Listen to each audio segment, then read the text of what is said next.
করেছেন। সংগ্রামী উপস্থিতি, আমরা এই সমাবেশ থেকে ওনার পরিবারের প্রতি, শোক সন্তপ্ত পরিবারের প্রতি সমবেদনা জ্ঞাপন করতে চাচ্ছি।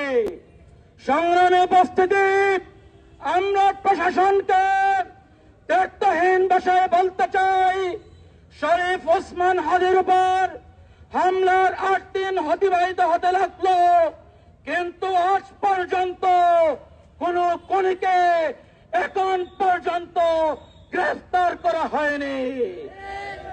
আমরা স্পষ্ট ভাষায় বলে দিতে চাই, যদি কোন জুলাই যুদ্ধের পর কোন আঘাত আসে, কোন হত্যার পরিকল্পনা আসে, বাংলাদেশের প্রতিটি ছাত্র জনতা আবার বিপ্লবী আগুনে জ্বলে উঠবে ইনশাআল্লাহ।